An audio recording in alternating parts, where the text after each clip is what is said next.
സ്വർഗത്തിൽ എനിക്ക് ആരുള്ളൂ, ഭൂമിയിലും അങ്ങയെയല്ലാതെ ഞാനൊന്നും ആഗ്രഹിക്കുന്നില്ല. സങ്കീർത്തനങ്ങൾ 73:25 നമ്മൾ വായിച്ചത്. സ്വർഗത്തിൽ എനിക്ക് എന്ത് കിട്ടും എന്നല്ല ചോദിച്ചത്. സ്വർണം കിട്ടുമോ, വെള്ളി കിട്ടുമോ, ഈ ഭൂമിയിൽ കിട്ടാത്ത വിശേഷമായ എന്തെങ്കിലും കിട്ടുമോ എന്നുള്ളതല്ല ചോദിച്ചത്. എനിക്കാരുള്ളൂ. ഇതൊരു സത്യമാണ്. ഒരു മനുഷ്യൻ എത്ര സമ്പത്ത് കുമിഞ്ഞുകൂടിയാലും അവൻ്റെ സന്തോഷത്തിന് ആധാരമായിരിക്കുന്നത് ഒരു വ്യക്തിയാണ്, വ്യക്തികളാണ്, കുടുംബമാണ്. എല്ലാം നേടി കുടുംബം പൊളിഞ്ഞു പോയാലോ? പിന്നെ കയ്യിലിരിക്കുന്ന നോട്ടുകെട്ടുകൾ കടലാസിൻ്റെ വിലയേ ഉള്ളൂ. ആത്മീയത്തിലും ഇങ്ങനെ തന്നെയാണ്. ആത്മീയ പക്വത പ്രാപിച്ച ആസാഫ് അദ്ദേഹം ചോദിക്കുന്നു, സ്വർഗത്തിൽ എനിക്ക് ആരുള്ളൂ? എനിക്കൊരാൾ വേണം, അത് ദൈവമാണ്, യേശുവാണ്. എനിക്കത് അങ്ങയാണ് വേണ്ടത്. ഈ സഹോദരൻ്റെ സങ്കീർത്തനം നമ്മളെ വളരെ സഹായിക്കുന്നു. കാരണം നമ്മളെപ്പോലെ സാധാരണക്കാരനായൊരു മനുഷ്യൻ. കാരണം ഈ സങ്കീർത്തനം തുടങ്ങുമ്പോൾ ഇദ്ദേഹത്തെക്കുറിച്ച് ഇദ്ദേഹം തന്നെ പറയുന്നു, ഇദ്ദേഹത്തിന് മറ്റുള്ളവരോട് അസൂയയുണ്ട്, ഇദ്ദേഹത്തിന് കഷ്ടതയുണ്ട്, മറ്റു മനുഷ്യരാൽ ഈ മനുഷ്യൻ ബലാത്കാരം അനുഭവിക്കുന്നു, പരിഹസിക്കപ്പെടുന്നു, ഡംഭം കാണിക്കുകയും ഉന്നതഭാവം കാണിക്കുകയും ചെയ്യുന്നവരെ സഹിക്കേണ്ടി വരുന്നു. എന്നാലോ ഹൃദയത്തെ ശുദ്ധീകരിച്ച് കൈകളെ സൂക്ഷിച്ച് വിശുദ്ധിയോടെ നടക്കുന്ന ഈ മനുഷ്യൻ ഒത്തിരി കഷ്ടങ്ങളും ബുദ്ധിമുട്ടുകളും വന്നപ്പോൾ മാനസികമായി തകർന്നുപോയി. ഇദ്ദേഹത്തിന് സങ്കടമായി. ഒരു പാപവും ചെയ്യാതെ ദൈവത്തെ വിളിച്ച് നടന്നിട്ട് എനിക്കിത് വന്നല്ലോ. ജോബ് തന്നെ കരച്ചിലിൽ പറയുന്നുണ്ട്, ദൈവത്തെ വിളിച്ച് ഉത്തരം ലഭിച്ച് ഞാൻ ഇപ്പോൾ എൻ്റെ ഭാര്യയ്ക്ക് ഒരു പരിഹാസ വിഷയമായി, എൻ്റെ വേലക്കാർ എന്നെ കളിയാക്കും, നാട്ടിലെ നീചന്മാർ എന്നെക്കുറിച്ച് പാട്ട് പാടുന്നു. അതൊക്കെ ഒരു സങ്കടമല്ലേ? ഒരാത്മീയൻ്റെ ആത്മീയ വഴികളിൽ ഇതൊക്കെ ഉണ്ട്. ഇത് എങ്ങോട്ടാണ് കൊണ്ടുപോകുന്നത്? നമ്മൾ വായിച്ച വചനത്തിലേക്കാണ് കൊണ്ടുപോകുന്നത്. ഇത് ഇദ്ദേഹത്തിന് മനസ്സിലാക്കാൻ പറ്റിയില്ല, ഇദ്ദേഹത്തിന് ഇത് ഗ്രഹിക്കാൻ പറ്റിയില്ല. അപ്പോൾ ഗ്രഹിക്കാൻ പറ്റാത്ത വിഷയത്തിൽ എന്ത് ചെയ്യാൻ പറ്റും? അവിടെ എഴുതിയിട്ടുണ്ട്, ഞാൻ ദൈവത്തിൻ്റെ വിശുദ്ധ മന്ദിരത്തിൽ ചെന്ന് അവരുടെ അന്തം എന്താകുമെന്ന് ചിന്തിച്ചു. ഹെബ്രായ ലേഖനത്തിൽ വ്യക്തമായി പറയുന്നുണ്ട്, നിങ്ങൾ സഭായോഗങ്ങളെ മുടക്കരുത്. എന്തുകൊണ്ടാണ് അങ്ങനെ എഴുതിയത്? കല്യാണത്തിന് പോകുന്നത് മുടക്കരുതെന്നല്ല, പാർട്ടിക്ക് പോകുന്നത് മുടക്കരുതെന്നല്ല. ശ്രദ്ധിച്ചാൽ അവിടെയൊക്കെ പോകുമ്പോൾ ഒരു സന്തോഷം കിട്ടുകയല്ലേ? എന്നാൽ സന്തോഷം കിട്ടേണ്ട സ്ഥലത്ത് നമ്മൾ ചില സമയത്ത് പോകാൻ കഴിയാതെ വണ്ണം ചില ബുദ്ധിമുട്ടുകൾ വരാം, സ്വാഭാവികം. സഹോദരങ്ങളാണ്, എന്നാൽ തന്നെയും സഭയിലേക്ക് നമുക്ക് പോകാൻ മടി തോന്നുന്ന അവസ്ഥകൾ വന്നേക്കാം. പക്ഷേ ശ്രദ്ധിക്കുക, പണ്ടൊരാളൊരു ഫലിതം പറഞ്ഞ പോലെ, ഒരു കള്ളുകൂടിയൻ ഒരു സ്ട്രീറ്റ് ലൈറ്റിൻ്റെ താഴെ അയാളുടെ വണ്ടിയുടെ ചാവി നോക്കുന്നു. അപ്പോൾ ഒരാൾ വന്നിട്ട് ചോദിച്ചു, നിങ്ങളെന്താ ഇവിടെ ചെയ്യുന്നത്? അതെൻ്റെ ബൈക്കിൻ്റെ ചാവി ഇവിടെ കളഞ്ഞുപോയി. നിങ്ങൾക്ക് ഉറപ്പാണോ ഇവിടെയാണ് വീണതെന്ന്? അയാൾ പറഞ്ഞു, ഇവിടെയല്ല, റോഡിനപ്പുറത്താണ് വീണത്, പക്ഷെ അവിടെ ഇരുട്ടായതുകൊണ്ട് വെളിച്ചമുള്ളിടത്ത് ഞാൻ തിരയുകയാണ്. ഇതുപോലെയാണ് നമ്മുടെ ജീവിതത്തിൽ സന്തോഷം നഷ്ടപ്പെട്ടു, സമാധാനം നഷ്ടപ്പെട്ടു, ശത്രുക്കൾ വന്നു. ആർക്കും പിടിതരാത്തൊരു ശത്രുവായ സാത്താനാൽ ഉത്തേജിക്കപ്പെട്ട് ദുഷ്ടരായ മനുഷ്യർ നമ്മളെ ഉപദ്രവിക്കാൻ വരുന്നു. രാഷ്ട്രീയക്കാർ ഒരു ഭീഷണി മുഴക്കുന്നു.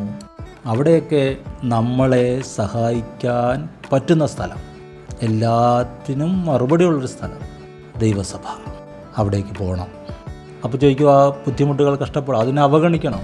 കാരണം നിങ്ങളുടെ താക്കോൽ കളഞ്ഞു പോയത് അവിടെയാണെങ്കിൽ അവിടെ തന്നെ തിരയണം. ഭയപ്പെടണ്ട, സഹിക്കാൻ കഴിയുന്നതിന് മീതെ ഒരു പരീക്ഷ ദൈവം അനുവദിക്കുകയില്ല.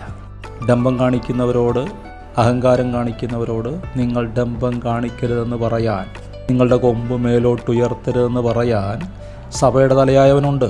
യാക്കോബിൻ്റെ ലേഖനത്തിൽ വ്യക്തമായി എഴുതിയിരിക്കുകയാണ്, ഇതാ ഒരുവൻ്റെ നേരെ ഒരുവൻ ഞരങ്ങിപ്പോകരുത്.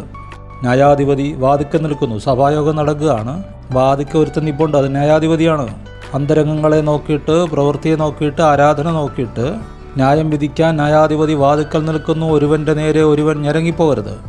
പുറമേ നോക്കുന്ന കണ്ടിട്ട്, പുറമേയുള്ള അവസ്ഥ കണ്ടിട്ട് ഒന്നും ഒരു മനുഷ്യനെ, സഹോദരനെ വിധിക്കാൻ പാടില്ല, ഞരങ്ങാൻ പോലും പാടില്ല. ന്യായാധിപതി വാദിക്കൽ നിൽക്കുന്നു.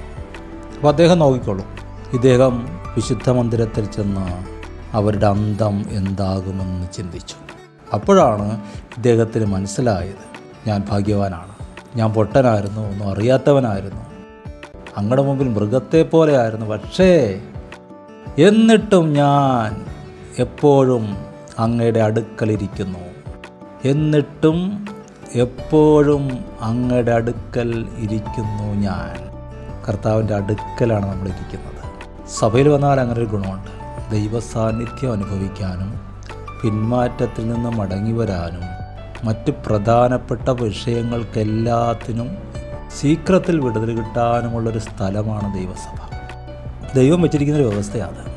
അടുത്തതോ, അങ്ങനെ വലങ്കൈക്ക് പിടിച്ചിരിക്കുന്നു. നമ്മളെ കർത്താവിൻ്റെ വലങ്കൈ പിടിച്ചെന്നല്ല, കർത്താവ് തൻ്റെ വലങ്കൈ കൊണ്ട് നമ്മളെ പിടിച്ചിരിക്കുന്നു. ചേർത്തിങ്ങനെ പിടിക്കത്തില്ല, കൊച്ചുങ്ങളെ നമ്മൾ പിടിക്കുന്ന പോലെ പിടിച്ചിരിക്കുന്നു. അടുത്തതോ, അങ്ങയുടെ ആലോചനയാൽ അങ്ങനെ നടത്തും. നമുക്ക് കൺഫ്യൂഷനല്ല, എന്ത് ചെയ്യണമെന്നറിയില്ലല്ലോ. കർത്താവിൻ്റെ ആലോചനയാൽ നമ്മളെ നടത്തും. അടുത്തത്, മഹത്വത്തിലേക്ക് കൈക്കൊള്ളും. ഹല്ലേലൂയ. യേശു കർത്താവിൻ്റെ ഉയർപ്പിന് ശേഷം മൂന്നാമത്തെ പ്രാവശ്യം ശിഷ്യന്മാർക്ക് അവിടുന്ന് പ്രത്യക്ഷനാകുന്നത് യോഹന്നാൻ 21 അവിടെ പത്രോസും വേറെ 6 പേരും കൂടെ രാത്രി മീൻ പിടിക്കാൻ പോയി. ഒന്നും കിട്ടിയില്ല. അതിരാവിലെ കർത്താവ് കരയിൽ വന്ന് നിന്നു, ഇവരോട് സംസാരിച്ചു. വലിയ മീൻകുട്ട ഇവർക്ക് കിട്ടി. ഇവർക്ക് കർത്താവ് ഭക്ഷിക്കാൻ കൊടുത്തു. എന്നിട്ട് കർത്താവ് ചോദിക്കുകയാണ്, ശിമോനെ, നീ ഇവരെക്കാളധികം എന്നെ സ്നേഹിക്കുന്നുണ്ടോ? Do you love me more than these? ആ ദീസ് എന്നുള്ളത് കൊണ്ട് ആ കാര്യങ്ങളാകാം, അറ്റ്മോസ്ഫിയർ ആകാം, എന്തുവാകാം. പക്ഷേ നമ്മളുടെ ഈ വചനത്തിനോടുള്ള ബന്ധത്തിൽ ചോദിച്ചാൽ, ഈ കൂട്ടരേക്കാൾ, ഈ മനുഷ്യരെക്കാൾ നീ എന്നെ സ്നേഹിക്കുന്നുണ്ടോ? നിൻ്റെ അപ്പനേക്കാൾ, അമ്മയേക്കാൾ, നിൻ്റെ ജോലി സ്ഥലത്തുള്ളവരെക്കാൾ, മറ്റ് സുഹൃത്ത് ബന്ധങ്ങളെക്കാൾ നീ എന്നെ സ്നേഹിക്കുന്നുണ്ടോ? ഈ ലോകത്തിൽ ഏറ്റവും അധികം നീ സ്നേഹിക്കുന്ന മനുഷ്യനാരാണ്? അത് മനുഷ്യനായി വന്ന ദൈവമാണെങ്കിൽ നീ രക്ഷപ്പെട്ടു. അങ്ങനെയാണെങ്കിൽ നീ നശിച്ചു പോകല. അങ്ങനെയാണെങ്കിൽ നിനക്കെന്നും നല്ല കാലമായിരിക്കും. അങ്ങനെയാണെങ്കിൽ സകല സൽപ്രവൃത്തികളും നീ കണ്ട് ദൈവത്തെ സ്തുതിക്കുന്നവനായി കർത്താവ് നിൻ്റെ സങ്കേതമായി തീരും. ഹല്ലേലൂയ.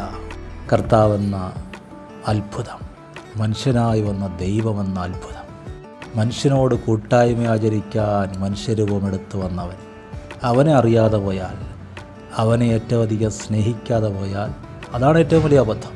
മറുവശത്ത് അവനെ സ്നേഹിച്ചാൽ, ഏറ്റവും അധികം സ്നേഹിച്ചാൽ, നമ്മുടെ ഒരു 90% വിഷയങ്ങളും അതോടുകൂടെ അങ്ങ് തീരുക. ഭയവും ആകുല ചിന്തയും ടെൻഷനും ഇച്ഛാഭംഗങ്ങളും നിരാശകളും, മറ്റു മനുഷ്യർ ഞങ്ങളെ ഗണ്യമാക്കിയില്ല, അവഗണിച്ചു, ഞങ്ങൾ സ്നേഹിച്ചു, തിരിച്ച് സ്നേഹം തന്നില്ല, ഈ വിഷയങ്ങളെല്ലാം അവിടെ മാറുകയാണ്. കാരണം നമ്മൾ കർത്താവുമായിട്ട് സ്നേഹത്തിലാണ്. ഹല്ലേലൂയ. ഈ സ്നേഹം എന്നൊക്കെ പറയുന്നത് ഏറ്റവും വലിയ സ്നേഹമല്ലേ? എൻ്റെ പ്രിയൻ വെണ്മയും ചുവപ്പുമുള്ളവൻ എന്ന് പറഞ്ഞാൽ വിശുദ്ധിയുള്ളവൻ, രക്തം ചിന്തിയവൻ, നിനക്ക് വേണ്ടി മരിച്ചവൻ, അവനല്ലാതെ ആരെയാണ് നമ്മൾ സ്നേഹിക്കേണ്ടത്? അന്ന് സ്നേഹിച്ചേക്കാം, പറ്റുമോ? ഇല്ല. അവിടെയാണ് ആത്മീയത്തിൻ്റെ യഥാർത്ഥ സ്വഭാവം.